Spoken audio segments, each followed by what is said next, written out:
We will follow one man's journey from the bleak cotton fields of Louisiana to the gleaming courts of the NBA.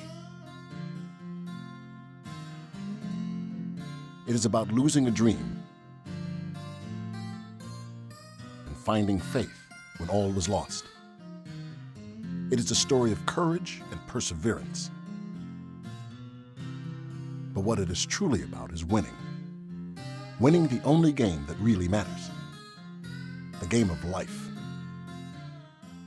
Hello, I'm Harry Lennox, and this documentary is about one of my heroes, Bob Butterbean Love.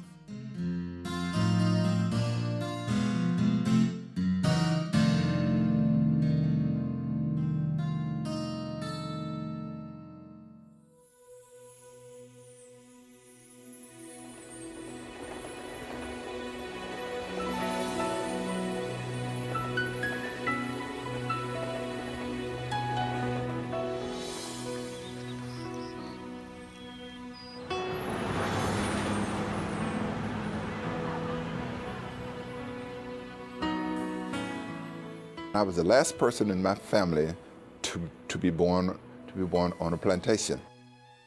Robert Earl Love was born on December 8, 1944, near the town of Bastrop, Louisiana.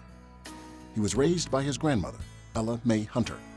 She instilled within him the belief that anything was possible. My grandmother, Ella May, was the most beautiful, loving person in the world, and I loved her so much.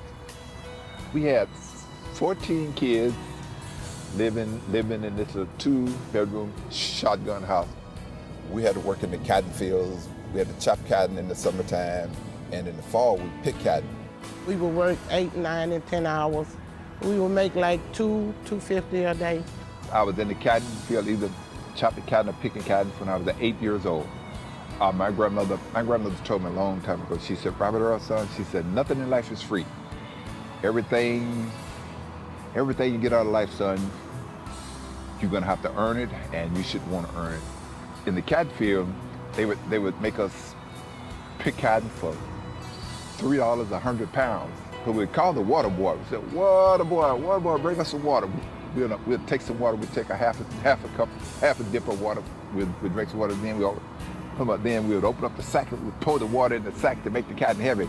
Instead of going to the bathroom on the ground, we'd open up the sack. We'd open up the sack and urinate in the cotton, and that would make it a couple of pounds heavier.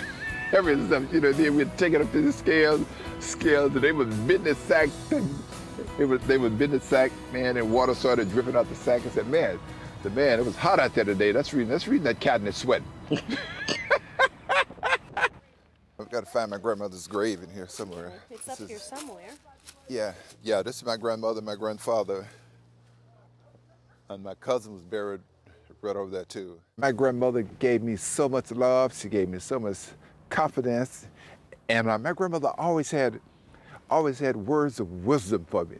This is the street that my mother, my stepfather, my little brother Lee, and I lived. I was 8 years old at the time. Lee was about 6 years old, I guess.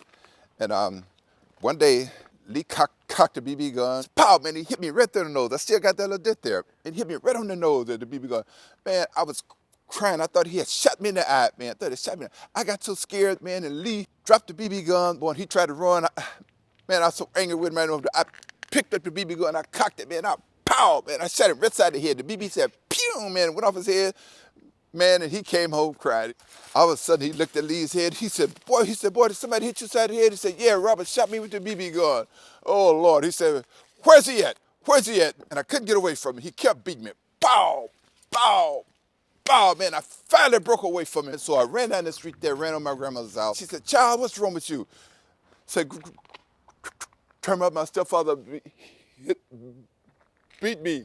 And my stepfather didn't come at me that night and stuff, you know. So the next afternoon, my stepfather got off. He came up to my grandmother's gate. He says, Robert Earl here, that boy here. And my grandmother always kept an axe handle behind the door. My grandmother grabbed the axe handle and she hid it behind her apron. She said, yeah, the boy's here. What you want with him? So I came to take Robert Earl home. She said, you black so-and-so, so if you ever come over, if you ever hit that boy again, she said, I'll kill your black ass. I never went back home after that date and stuff. You know, I stayed with my grandmother. My grandmother raised me. She fed me. She made me get my lesson. She told me I had to go to college and stuff, you know, and she let me play sports. And that might have been a blessing in disguise. Granddad, they side by side right here. So we're just gonna lay the flowers right here. For this stuff. We love you guys. All of us here. I was here, just came by to see you. When Robert was young, you know, this stuttering problem was real bad. He couldn't get his words out, and kids was like imitating him. It made him feel small. Like a lot of times I would come home from school crying. They would laugh at me because I stuttered. She said, son, you know what? Everybody has a handicap, everybody has a disability. Well, what you got to do, son? She said, just have a dream, Robert Earl.